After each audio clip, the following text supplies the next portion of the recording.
నాన్న, నాకు కొత్త సైకిల్ కావాలి. నా ఫ్రెండ్స్ అందరికీ ఉన్నాయి. నాన్న, పండుగకు నాకు ఖరీదైన డ్రెస్సే కావాలి. చిన్నప్పుడు మనం ఇలా మారం చేసిన రోజులు మీకు గుర్తుండే ఉంటాయి. ఆ టైంలో మనకు తెలియదు నాన్న జేబులో 100 రూపాయలు కూడా లేవని. మనకు తెలియదు ఆ సంవత్సరం పంటలు సరిగ్గా పండలేదని. మన అల్లరిని, మన కన్నీళ్లను చూడలేక ఆయన నవ్వుతూ సరేరా కొందాంలే అంటారు. కానీ ఆ రోజు మనం హాయిగా పడుకుంటాం. కానీ నాన్న మన కోరిక తీర్చడం కోసం ఎవరిని అప్పు అడగాలి, తన కొడుకు అడిగిన వాటిని ఎలా కొనివ్వాలని ఆలోచిస్తూ నిద్రపోరు.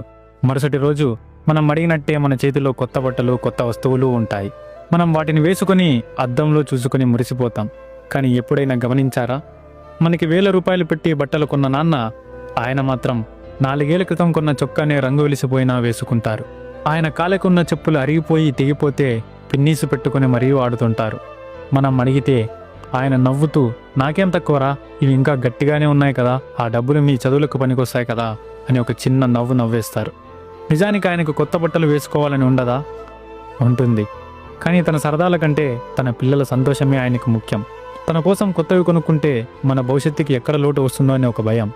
తన కొడుకు కాలికి ఒక చిన్న ముళ్ళు గుచ్చుకుంటేనే తట్టుకోలేని నాన్న మన జీవితం సాఫీగా సాగాలని, ఆయన మాత్రం కష్టాలనే ముళ్ళబాటలో చెప్పులు లేకుండా నడుస్తూ ఉంటాడు. ఆయన శరీరం మలిసిపోయినా మనల్ని గెలిపించాలి అని ఆయన సంకల్పం మాత్రం మలిసిపోదు. ఒక ఇల్లు నిలబడాలంటే అందరికీ కనిపించేది రంగులు, గోడలు మాత్రమే. ఆ భారాన్ని అంతా మోస్తూ భూమిలో ఎవరికీ కనిపించకుండా ఉండే పునాది ఒకటి ఉంటుంది. అదే నాన్న. అమ్మ ప్రేమ కంటికి కనిపిస్తుంది, గోరుముద్దగా నోటికి అందుతుంది. కానీ నాన్న ప్రేమ ఆయన చిందించే చెమట చుక్కల్లో దాగి ఉంటుంది. అది మనకి కనిపించదు, కానీ మనల్ని బ్రతికిస్తుంది. ఈరోజు మనం గొప్ప స్థాయిలో ఉండి ఉండొచ్చు, కానీ ఈ స్థాయికి రావడానికి వెనక ఒక మనిషి తన యవ్వనాన్ని, తన సంతోషాన్ని త్యాగం చేశాడు. ఆ రియల్ హీరోనే మన నాన్న. ఈ వీడియో చూస్తున్నప్పుడు మీకు మీ నాన్న గుర్తొస్తే మీ నాన్నగారి కోసం లవ్ యూ డాడ్ అని గర్వంగా కామెంట్ చేయండి. ఆయన చేసిన త్యాగాల్లో మీకు బాగా గుర్తుండిపోయిన సంఘటన ఏంటో మాతో పంచుకోండి. ఈ వీడియో మీ గుండెకు తాకినట్లయితే దయచేసి లైక్ చేసి మీ ఫ్రెండ్స్ అందరికీ షేర్ చేయండి. ఎందుకంటే మంచి విషయాలు నలుగురికి తెలియజేయాలి. ఇలాంటి మరిన్ని మంచి కథల కోసం మన వినయ్ టీవీ తెలుగు అకౌంట్ని ఫాలో అవ్వండి.